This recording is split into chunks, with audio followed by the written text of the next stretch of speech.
안녕하세요. 세상에 저랑 비슷한 일을 겪은 분이 또 있을까 싶어서 이렇게 사연을 보내게 되었습니다. 평소에는 보기만 하던 채널인데 이렇게 사연을 보내려고 하니까 참 마음이 싱숭생숭하네요. 저는 해외에서 일하는 사람입니다. 20살 때 뉴욕으로 가서 대학을 나오고 29살에 아버지 회사를 물려받으면서 줄곧 미국에서 살았어요.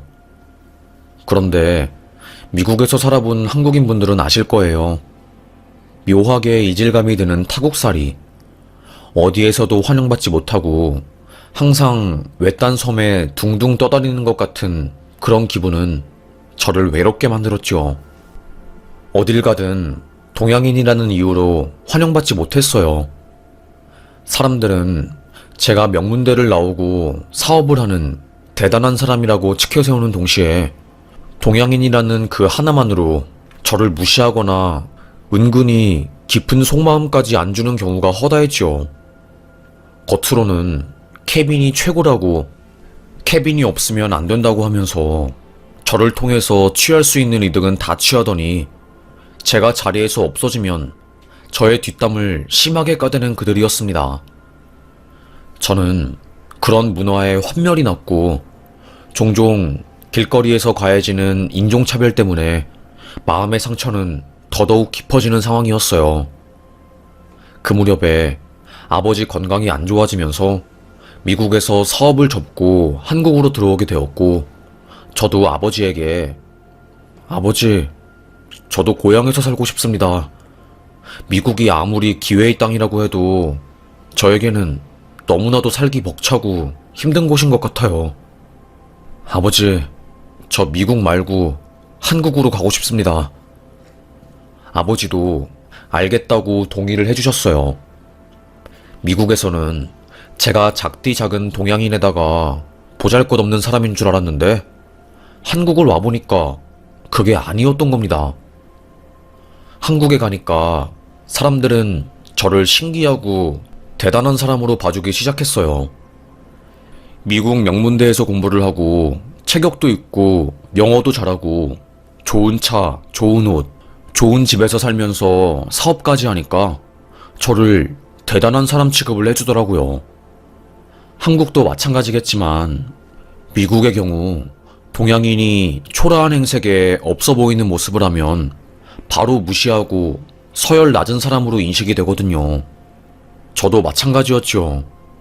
그래서 무시당하지 않으려고 저라는 사람의 가치를 더 높이고 그랬는데, 넓은 땅덩어리인 미국에서 제가 아무것도 아닌 존재였지만 한국에서는 아니었던 거였죠. 사람들은 저를 보고 진짜 열심히 살았네. 이야, 대단하다. 이제는 조금 쉬엄쉬엄 살아. 이런 것도 많으니까 행복하게 살아야지. 돈도 많은 사람이 왜 그렇게 몸을 혹사시키면서까지 힘들게 사는 거야? 그러게 말이야. 내가 너였다면 여자들도 많이 만나고 데이트도 하면서 살 거야. 저는 친구들의 말을 듣고 제 인생에 대해서 다시 생각해보게 되었어요. 그래, 나는 20살에 뉴욕으로 건너가면서 어떻게든 이곳에서 살아남겠다고 발버둥 쳤지. 그래, 그래서 연애라는 것은 한 번도 해보지 못하고 일만 하면서 살았던 것 같아. 지금까지 이렇게 살아온 내가 조금은 바보 같고 멍청하다. 나도 이제는 연애도 하고 사랑도 하고 행복이라는 것을 느끼면서 살아야지. 마음 먹었습니다. 한국에 와서 심리 상담을 받을 때 상담쌤도 저에게 그런 말을 하더라고요. 연애하는 게 좋을 수도 있다고, 건강한 정서적인 교류를 하면 좋을 거라고 하면서요. 그렇게 저는 연애를 하기 위해서 다양한 활동을 많이 했어요.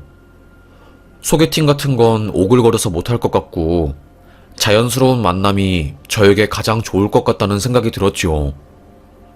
그렇게 가게 된 곳이 유료 독서 모임이었어요. 친구 중 한 명이 야, 너는 영어도 잘하고 능력도 좋으니까 그런 모임 한번 나가면 사람들이 너한테 호감 표시 많이 할 거야.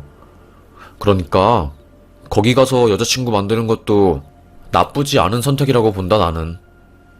그래? 정말로 그곳에 가면 여자친구 만날 가능성이 높아지냐? 그럼 사람들이 순수하게 독서하러 모이는 거겠니? 다들 남녀 만나려고 꾸미고 독서 모임 참석하는 거야. 너는 아직 잘 모르나 본데 그런 곳에서 이성 사귀기 괜찮아. 저는 고개를 끄덕거리고 그곳에 참석하게 되었어요. 여기서 아주 아리따운 여성분이 있었습니다. 20대 초반이었고 저랑은 나이 차이가 많이 났어요. 저도 그녀가 이뻐서 첫눈에 반했고 그녀도 저의 매력을 알아봐 주셔서 적극적으로 호감 표시를 했습니다. 우와, 신기하다. 뉴욕에서 오셨다고요? 대박이다. 저 뉴욕에 꼭 한번 가보고 싶었어요. 우와. 그래요? 뉴욕은 사는 것보단 한번 관광으로 놀러 오시면 좋을 거예요. 이런 식으로 스몰 토크를 이어가던 저희들은 조금씩 사적으로 만나는 횟수가 많아지면서 서로에 대한 마음을 확인하게 되었습니다. 하지만 저는 결혼할 상대를 찾고 있었고 만남을 시작한 여성분은 나이가 너무 어렸어요. 20대 초중반이었으니 30대 중후반인 저에게는 부담스러운 나이였지요.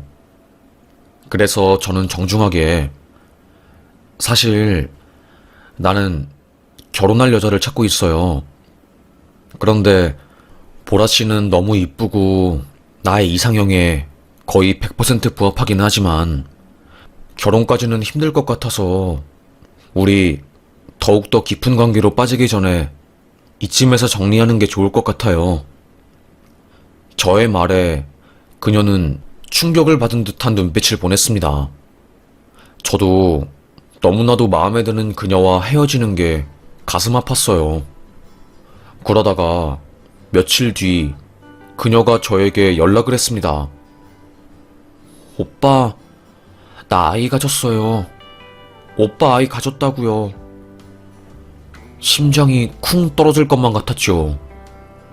피임을 열심히 한다고 했는데 헤어진 그녀가 아이를 가졌다는 소식에 저는 너무나 놀라서 어쩔 줄 몰랐어요. 정말이에요? 처음에는 사실을 부정했습니다. 나도 이렇게 될 줄 몰랐는데 어떻게 하죠? 떨리는 그녀의 목소리를 들으니 저는 죄책감이 들었고 이렇게 된 거 내가 책임질게요. 내 아이니까 내가 책임지는 게 맞죠. 병원 같이 가서 아이 상태 확인해보고 각자 부모님한테 찾아가서 말해봅시다. 저와 그녀는 결국 결혼을 기약하게 되었습니다. 그래, 어차피 교제하던 사이였고 나이 차이만 아니었으면 내 마음에 쏙 드는 여자였어.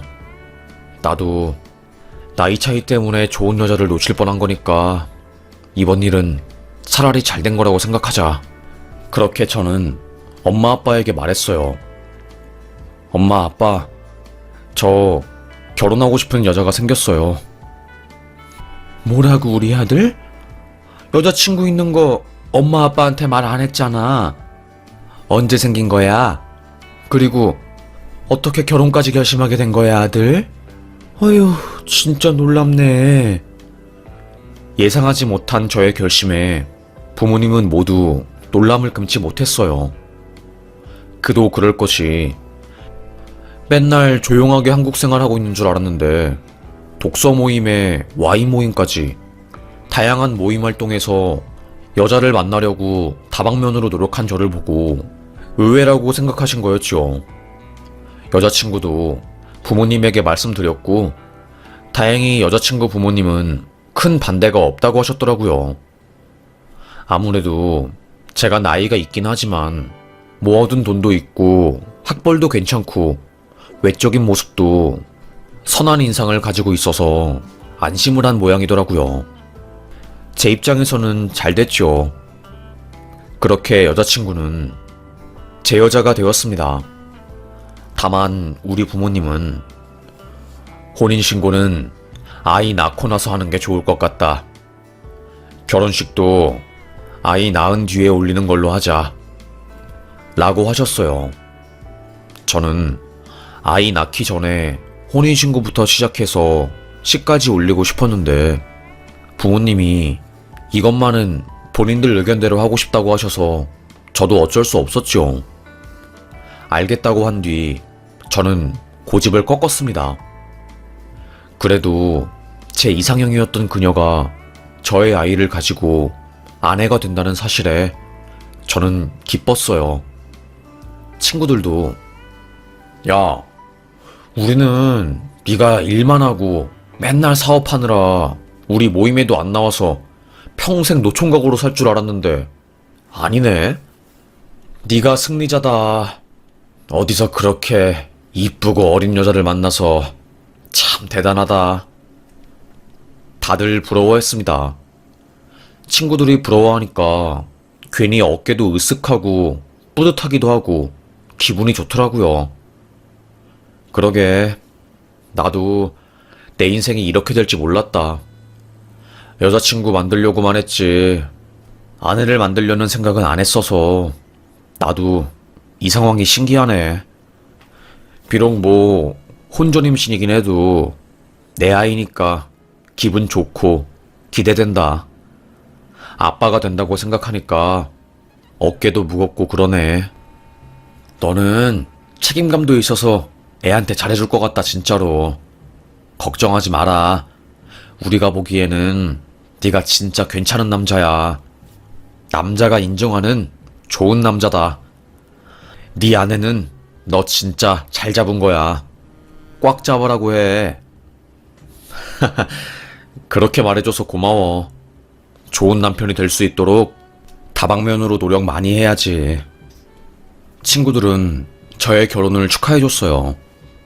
저도 어린 아내가 제대로 사회생활 하기 전에 저라는 나이 많은 아저씨를 만나서 바로 아이를 가져 임신으로 인해서 힘들게 한 것에 대한 죄책감과 미안함이 있어서 카드도 주고 이런저런 활동 자유롭게 할 수 있도록 도움을 줬습니다. 오빠를 만나서 나 요즘 너무 행복해. 내 친구들이 나 엄청 부러워해. 어디서 그렇게 멋있고 잘난 남자를 만난 거냐고. 너무 신기하고 부럽다고. 나도 으쓱한다니까. 그리고 오빠가 나한테 맛있는 거 사 먹으라고 카드 줘서 나 요즘 친구들 사이에서 인기 짱이잖아. 그래? 그렇게 기뻐하니까 나도 기분이 좋네. 자기 뱃속에 있는 우리 아이도 맛있는 거 먹게 하려면 당신이 행복하고 맛있는 거 많이 먹고 다니는 게 가장 좋은 거지. 나는 당신이 행복하면 나도 행복해. 그렇게 저희는 누가 봐도 사이좋은 부부, 인꼬 부부가 되어갔습니다. 하루하루 지나면 지날수록 그녀에 대한 저의 사랑도 깊어졌어요. 나이는 어리고 남들이 보면 사치스러운 여자처럼 볼 수 있지만 저에게는 너무나도 사랑스러운 그녀였거든요. 그런데 그렇게 행복한 나날들이 펼쳐질 줄 알았던 저에게 큰일이 벌어지고야 말았습니다. 아내는 시간이 흘러서 만삭이 되었어요. 누가 봐도 임산부였고 출산을 얼마 안 두고 있었죠. 저는 우리 아버지 친구가 산부인과 원장으로 계시는 병원에서 아내가 출산하기를 바라는 마음이었는데 아내는 자기가 처음에 임신 판정 받은 병원에서 아이를 낳고 싶다고 고집을 하더라고요. 그 병원은 작은 동네 병원이라서 저는 그래도 큰 병원에서 아이 낳는 게 낫지 않겠어? 싫어. 큰 병원은 인턴까지 와서 내가 아이 낳는 거 보잖아. 나는 그런 게 너무 불편하더라고. 알겠어. 당신이 편하게 아이 낳을 수 있는 곳에서 출산하는 게 제일 좋긴 하지. 그런데 아내가 출산 예정일보다 거의 3주 정도 일찍 아이를 낳게 된 겁니다. 저는 아내가 출산을 할 때 다행히 한국에 있긴 했지만 그 다음날 5박 7일로 뉴욕에 갔어야 했어요. 아버지가 뉴욕에서 사업할 때 서류 정리를 다 못하신 게 있어서 제가 직접 가서 변호사랑 세무사를 만나서 뉴욕에서 처리 못한 것들을 처리하고 오기로 했었거든요. 저는 아이를 낳고 힘들어하는 아내의 곁을 거의 일주일 동안 떠나 있어야 했습니다. 떠나기 전에 저는 미안한 마음에 아내의 출산을 도와준 산부인과 의사와 간호사들, 그리고 조리원 선생님들에게 제가 자리를 비워서 죄송합니다. 아내 좀 잘 부탁드려요. 미국 갔다 와서 다시 인사드릴게요. 하면서 소정의 선물을 돌렸거든요. 의사 선생님은 제가 산부인과 의사하면서 남편이 자리 비운다고 아내 잘 부탁한다면서 선물 돌린 건 처음 보네요. 정말 좋은 남편분이세요. 뉴욕 갔다 오시는 동안 아내 걱정은 하지 마시고 잘 갔다 오셔요. 아내분이 부럽네요. 아이고, 아닙니다. 아픈 아내 곁을 계속 지켜야 하는데 그러지 못해서 미안할 뿐이죠, 제가. 저는 초조한 마음으로 뉴욕으로 출장을 갔다 왔어요. 미국에 가 있는 동안에도 마음은 한국에 있었지요. 미국에서 산후조리하는 여자한테 좋은 오일이랑 도움될 만한 약들을 잔뜩 사서 한국에 도착했습니다. 그리고는 아내가 입원해 있는 그 병원에 다시 갔어요. 그때 아내는 오빠 너무 보고 싶었어. 우리 지연이도 오빠가 보고 싶었나 봐. 앙앙 울고 난리도 아니었어. 그랬어? 아이고, 미국에서 당신 생각하느라 일 처리하는데 집중도 안 되고 난리도 아니었어. 당신 내가 너무너무 사랑하는 거 알지? 당신 몸에 좋으라고 오일이랑 튼살에 도움될 만한 것들 좀 사왔어. 고마워, 오빠. 사이좋게 애정을 표현하고 있던 그때 아내가 수유를 할 시간이 왔고 전 잠깐 병원 복도로 빠졌어요. 그때 의사가 저를 부르더라고요. 뉴욕 잘 갔다 오셨어요? 네네. 덕분에 마음 놓고 잘 갔다 왔습니다. 의사 선생님은 저를 보고 깊은 한숨을 쉬었어요. 저는 의문스러운 마음이 들었죠. 무슨 문제라도 있을까요? 사실 남편분께서 뉴욕 가셨을 때 저희 병원이 한바탕 뒤집어졌어요. 아내분 때문에. 네? 아니, 갑자기요? 왜요? 무슨 일이라도 있었나요? 아내분 전 남자친구로 추정되시는 분이 와서 장난 아니었어요. 부잣집 나이 많은 남자 만나서 나 버린 거냐고, 네가 낳은 아이가 그 남자 아이라고 확신하냐고, 그 애 내 아이 아니냐고, 너랑 나랑 마지막으로 했던 이후에 네가 임신한 거 아니냐고 하면서 경찰 부르겠다고 소리쳐서 병원에 있는 애기들 다 깨고 입원해 있는 산모분들이 무슨 일이냐고 묻고 아내분이 결국 아픈 몸 이끌고 나가서 그분을 진정시키긴 했는데 그래도 장난 아니었어요.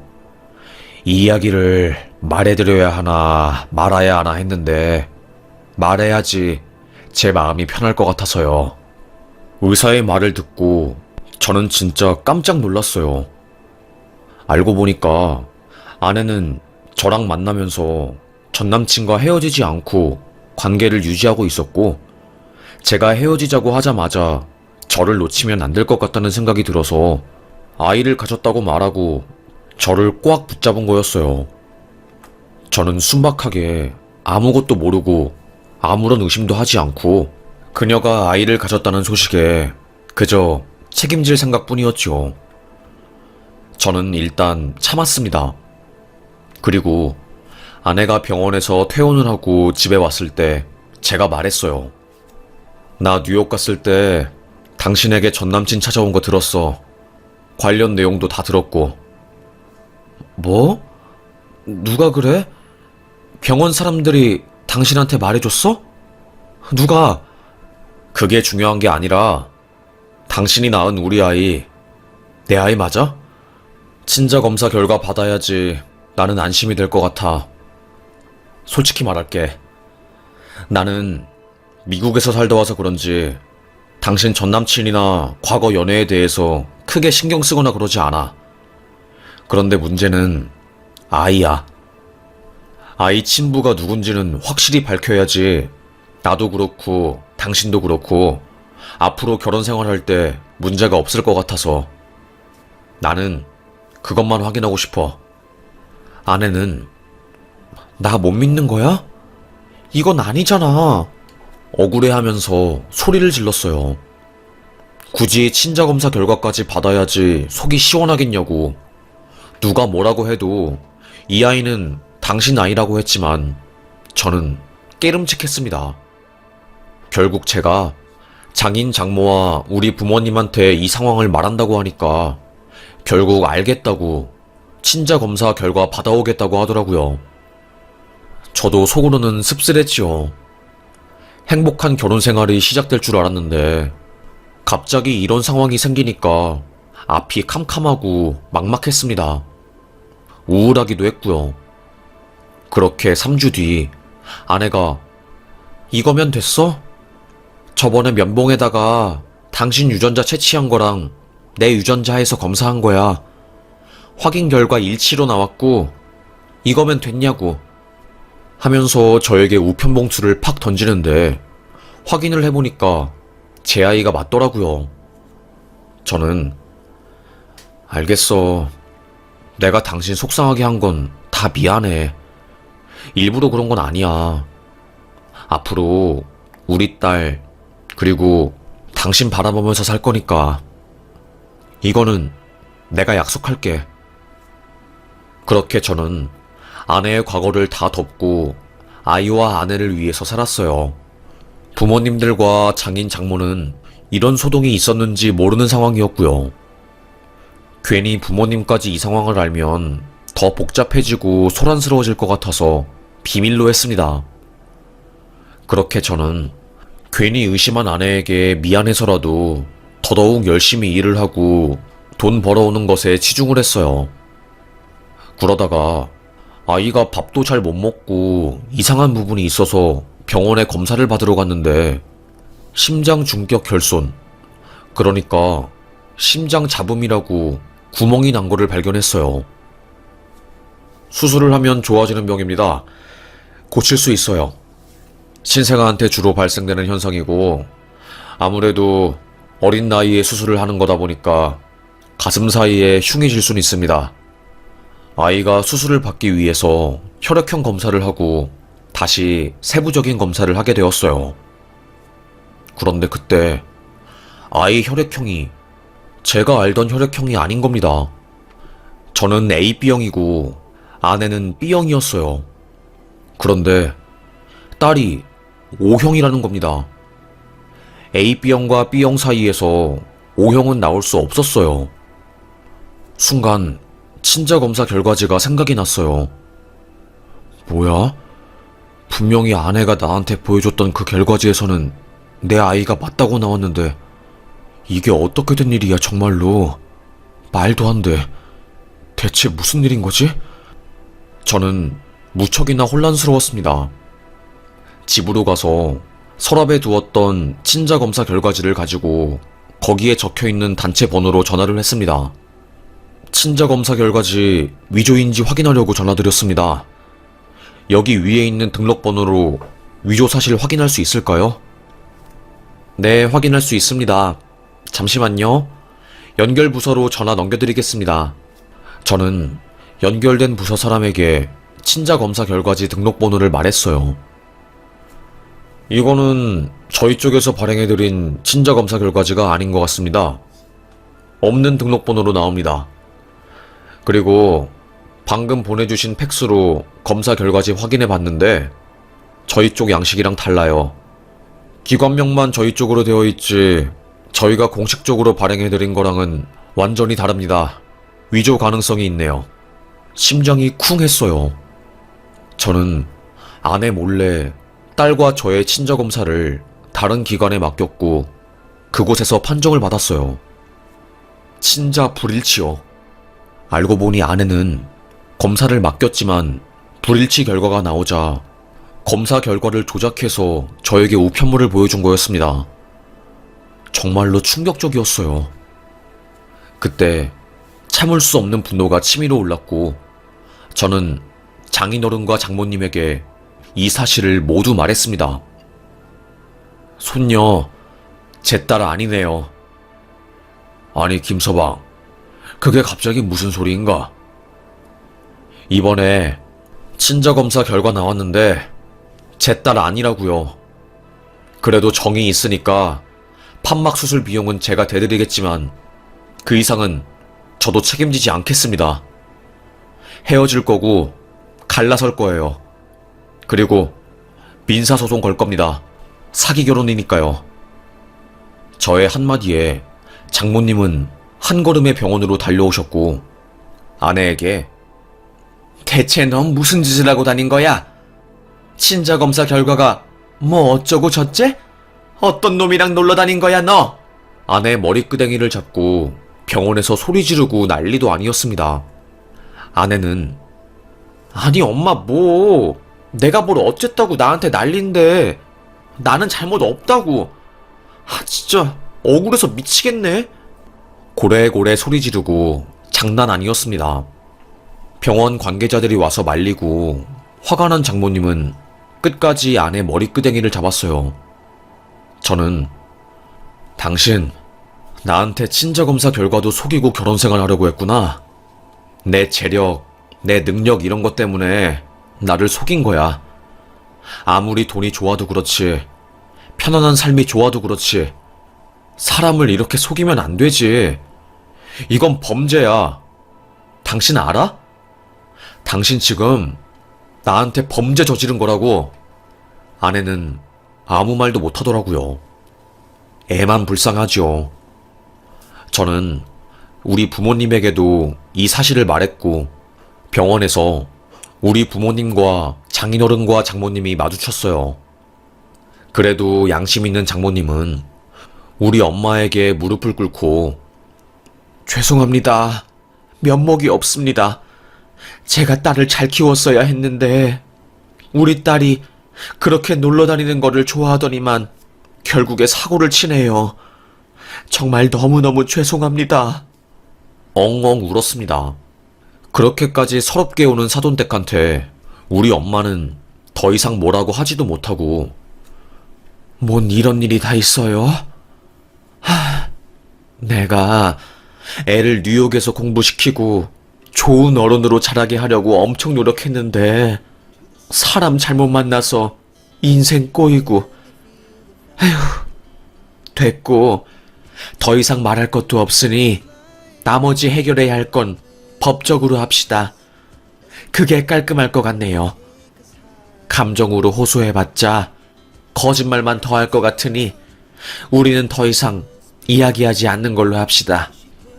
엄마와 아빠는 저를 끌고 집으로 갔고 그렇게 저는 그날 이후로 아내와 연을 끊고 장인 장모와도 연락을 하지 않았어요. 아빠는 친한 친구분에게 저의 이혼 소송을 맡기셨고 그분께서 이거는 사기 결혼에 해당합니다. 이 사실을 안 지 아직 한 달도 안 되었으니 혼인 무효 소송 걸면 이혼 소송하지 않고 법적으로 미혼 상태로 서류 정리 가능할 거로 보입니다. 사기당했다는 사실을 안 지 7개월 이내면 혼인 무효 소송 걸 수 있거든요. 그리고 형사 판결 나면 그때 민사 소송으로 가면 될 듯합니다. 그렇게 저는 변호사 도움으로 소송을 진행하게 되었어요. 친자 검사 결과 조작한 종이, 그리고 몇 개월 뒤 다시 제가 따로 친자 검사한 결과 종이를 증거 품목으로 냈고 아내가 출산하고 병원에 있을 때 아내의 전 남자친구가 찾아와서 난동 피울 때 있었던 의료 관계자들을 참고인으로 불렀지요. 다행히 재판은 잘 풀려서 저는 혼인 무효 소송에서 승소를 하여서 법적으로 미혼인 상태가 되었습니다. 저의 소식을 들은 동창들과 친구들은 미친 거 아니냐? 어떻게 이런 일이 다 있냐? 너 열심히 살았는데 괜찮아? 심적으로 괜찮은 거 맞아? 모르겠다. 나도 힘들긴 한데 뭐 시간 지나면 괜찮아지겠지. 어떻게 이런 일이 나한테 생기냐? 그래도 내 아이인 줄 알고 잘 키우려고 했는데 도저히 내 아이가 아닌데 품고 살 순 없겠더라고. 네가 착하고 순박하니까 이런 일을 당했다고 생각해. 그냥 똥 밟았다고 생각하자. 똥 밟은 건 씻어낼 수라도 있으니까. 알겠지? 저는 고개를 끄덕였습니다. 하지만 친구들과의 전화를 끊고 펑펑 울었어요. 저도 힘들었던 거였죠. 결국에 저는 그녀와 이혼을 하고 다시 뉴욕으로 건너가서 살게 되었습니다. 한국에서 받은 상처는 쉽사리 지워지지 않았고 뉴욕에서 3년간 일을 하다가 그곳에서 좋은 연을 만나서 다시 귀국을 했어요. 그때 독서 모임에서 만난 사람들이 저에게 연락을 하더라고요. 준석이 형, 뉴욕 갔다가 다시 왔다면서요. 그런데 그 소식 들었어요? 무슨 소식? 전 아내에 대한 소식이었어요. 전 아내는 결국 저와 헤어진 이후에 아이 키우는 것을 포기하고 남자를 만나면서 거의 폐인처럼 산다고 하더라고요.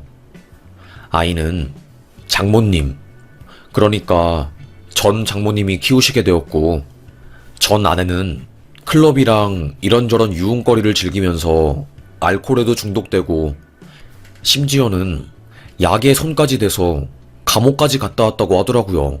형 뉴욕 가고 나서 형이랑 그 사람이랑 헤어진 거 알았어요. 우리 모임 사람들도 엄청 깜짝 놀랐어요. 되게 착하고 참한 여자인 줄 알았는데 충격이라고.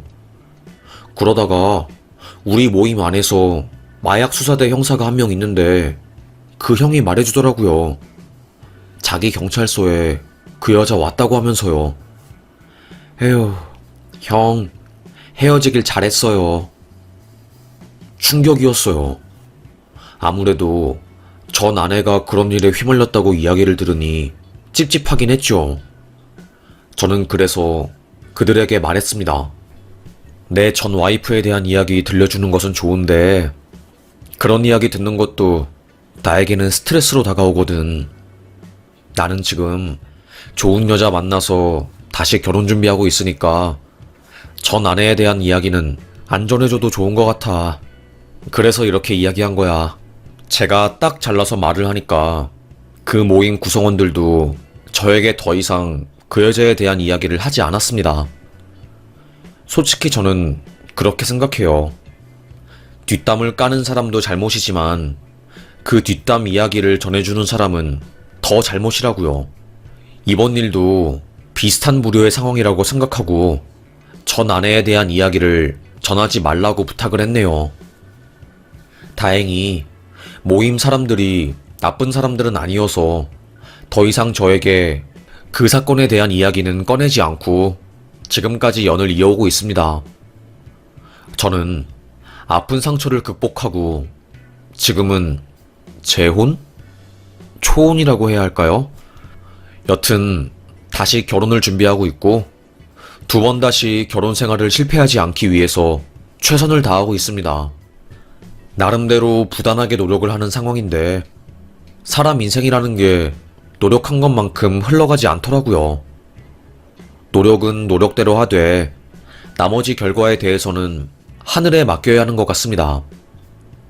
그래도 마음을 비우니까 삶이 편안해지는 거는 맞는 것 같아요. 이제는 하루하루 사는 게 편해요.